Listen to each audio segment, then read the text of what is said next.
Are we live? Mm-hmm. It usually takes a few minutes for me to be able to tell if we're live. So I'm just going to check on my iPad here and see if we go live. How's everybody doing this morning? I forgot my coffee or my tea. It's in the other room. Oh well. Pretend I have my little white Yeti here and I've got my tea. But we're going to make this pretty quick and easy, hopefully. Just trying to see if we're live on here.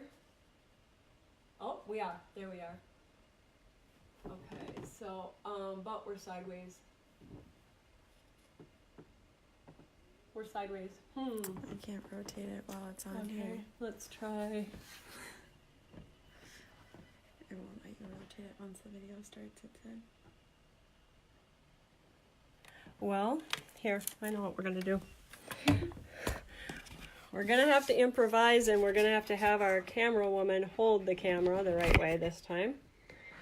So, once again, the Osmo is not doing what we want it to do.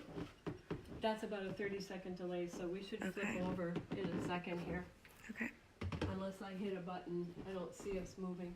I don't either. There we go.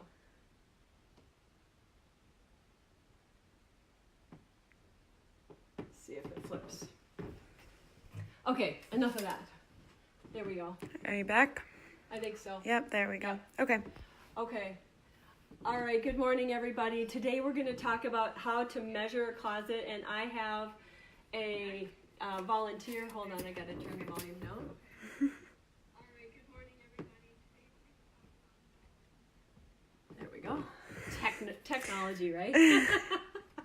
Okay, so today we're at my daughter Shelby's closet. This is awesome. I wish I would have done her closet for the inventory because that would have been so much easier to see than my little tiny closet. But we're going to use this for measuring. So you might be thinking, okay, what's the big deal about measuring your closet? All it is 4 walls and you just take the measurements. But when you're measuring your closet to lay out a closet, you're looking for some specific things. It pretty much is measuring the walls, but then the big part about it is looking for the obstacles or how much space on the walls that we can actually use. So to get started, you do need a tape measure, and if you've got one, that's got a thicker base to it, that's going to be easier. If you don't have one of these, it may take 2 people. You might have to get somebody to hold it. But these are pretty good, and you can do pretty long runs with a thicker tape measure. And then a paper and pencil. And I've gone ahead and kind of drawn out this closet, the general shape of it. For what we're doing today, you don't need to draw it to scale. In other words, it doesn't have to be in perfect proportion. Just draw out the general shape. So I'll show you what I did on this piece of paper, if we can get a little closer. So we're in a walk-through closet. And oh, by the way, this is as if we were looking at it from the top down. So you basically just stand at the door and start drawing in the lines. There's the door that's in the back, and here's there's a little jut out back here and a wall. So this is the general shape of the closet that I'm going to be demonstrating measuring for you guys. I also went ahead, and there's a light switch here, so I just kind of wrote a little mark there for a light switch. Again, like I always say, don't overthink this. Don't make it complicated. Don't think that your lines have to look straight. Just draw the general shape, get it on there, and I'm going to teach you how to draw it out, to scale next time. So for measuring, I'm just going to put this down. If you've got a closet full of clothes, sometimes it's hard to measure against the wall to get a really precise measurement. And for the purposes of what we're doing at this point of the process, you really don't need that. So what I suggest is, like in this closet, if you've got a nice long run, just take your tape and follow something that's straight. So I'm going to kind of measure all the way across the top of these hangers because that's going to be my guide, and it's going to tell me that I'm kind of sort of, going straight and I'm getting a pretty good measurement. So I'm going to let out quite a bit of tape here. Again, if you don't have a thick tape, you'll probably need to get some help, but you just go from one end of the wall to the other, and don't measure over any, cleats, and I'll show you what a cleat is in a second. But so this wall from that end to that end is 110 inches. So I'm just going to take, and on my paper, on my long wall here, on my long wall on this side, I'm just going to write 110. Okay?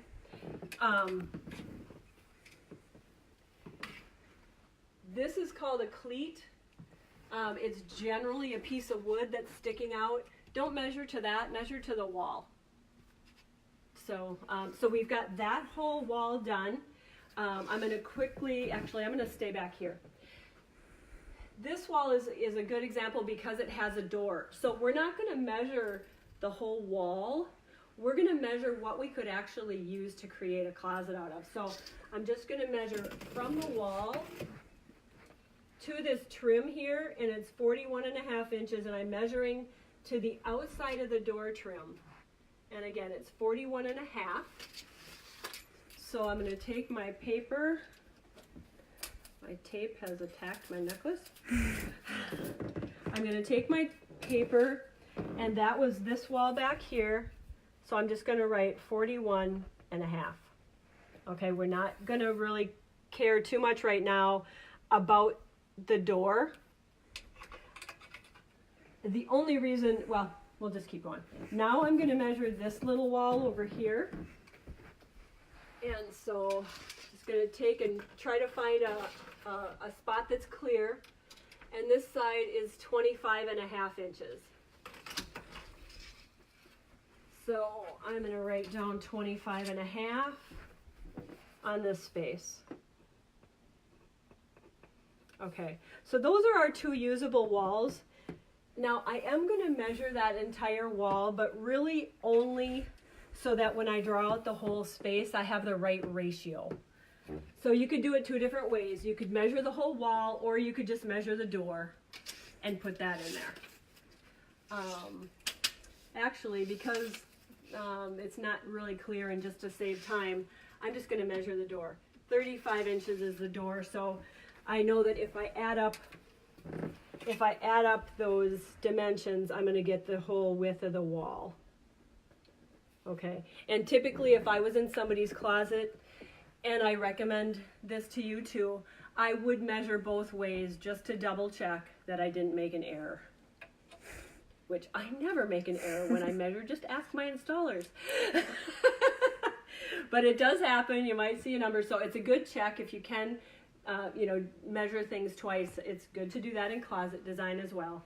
So I'm going to measure this little short run in this nook here. So from wall to wall is 61 inches. I usually measure, when I'm measuring for closet designs, I usually measure to the 1/8 of an inch. But it's really not necessary, and especially for where we are in the process, I would say, if you measure to the 1/4 inch or even the 1/2 inch, you're going to be fine. Because again, at this point, we're just kind of developing the information we need to do a closet design. Okay, so one more dimension on this side, and that's, I'm going to call it 24. It's just shy of 24.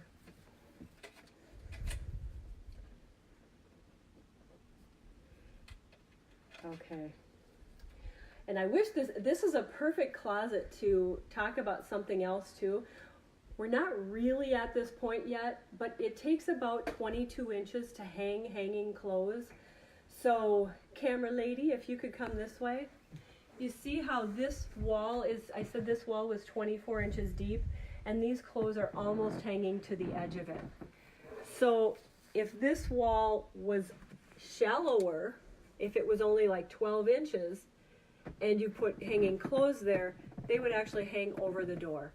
So I don't want to get too much into that, but this was a really good closet to talk about how much depth hanging clothes take up. Okay, so again, just for perspective, I'm going to take the measurement of this wall, and it's 54 1/4. Jot that down. And again, I'm just following the outside and writing down my numbers as I go. Okay. And then we've got this wall over here. And this one brings us to our first, what we call obstacle. So the light switch is the obstacle.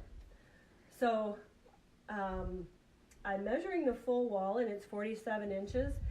But if I was going to use this wall in a closet design, which I may or may not, I could really only use 40 inches of it because I wouldn't want to cover up this outlet.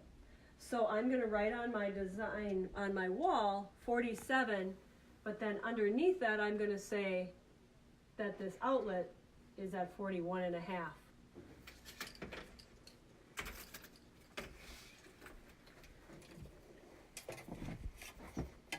And so this wall was 47, and then I'll just write it down here, outlet at 41 1/2. So in other words, I can only use this much of that space. Okay, and then to get a perspective on how far it is across this entire closet, I'm just going to measure, I'll do it against the wall here. I'm going to measure this entire opening. And again, this is not that important, but we're at 77 1/2. Okay, so the opening is about 30 inches. And then I just write 77 1/2 overall. Okay, so we talked about, so that would be what you would do to get all the way around the walls. Some of the other obstacles that you're going to look for are floor vents. And I don't believe there aren't any in this closet because her vent is actually up there, which you don't need to show, but yeah, so that, that vent up there would actually be an obstacle if you were doing a custom closet to the ceiling. We're not that far again, so I'm not going to talk about that, but that vent would be an obstacle, so I would try to measure as close as I could to how far over and how far down it is. The next dimension, or some other obstacles, are sometimes there are plumbing hatches in the wall, and they look like the wall, but you need to be able to remove them to have access, so it's important to locate those. Some closets have outlets in them, either down below or sometimes up above, depending on what type of a room you're in. You'll want to measure those. And just, you basically just measure up to it and then past it. So if we use this, let's just use this door basically. It was 41 to here and then 35. So in those types of cases, you do want to measure what that obstacle is. This one's a big one. So measure from one side to the other. If you have questions about that, just, message me or private message me if that doesn't make sense. So I've been in closets with all kinds of obstacles. So if you have some crazy obstacles in your closet, again, you can message me, or just know that you just need to be aware of and jot down where those are. The last measurement that you need is second to the last is the ceiling measurement. And you go from the floor all the way up, and this is 95 1/2 inches. Standard height, is anywhere from 95 to 108, and some are even bigger than that. And some are smaller. If you've got slanted walls, that will have to be a different Facebook Live. Those are always fun. It's the same basic principle, except for you end up having ceiling heights at every wall. Again, advanced. That's 201. The last thing that I measure is the baseboard, and really you just get down on the floor, hold it down, push down into the carpet, and measure the height. And this was 3 inches high, and I'm just going to call it a 1/2 inch deep. So just jot that down. You won't always need that measurement. It depends on the type of closet you decide to put in. But it's good to know, and it's easy to get. So jot that down. Okay, so those are the basic measurements that you need in order to start laying out your closet. Next week, we're going to talk about how to actually transfer that information to a sheet of paper to scale. I'm going to have some graph paper that you can download, but if you have a tablet of graph paper or any kind of graph paper, that's going to make it the easiest to be able to lay this out. And we'll go from there. If you haven't already seen the cleaning out your closet and how to do inventory, go back and watch those before next week when we start to lay this out. Hope everybody has a great week. Thanks so much for being here.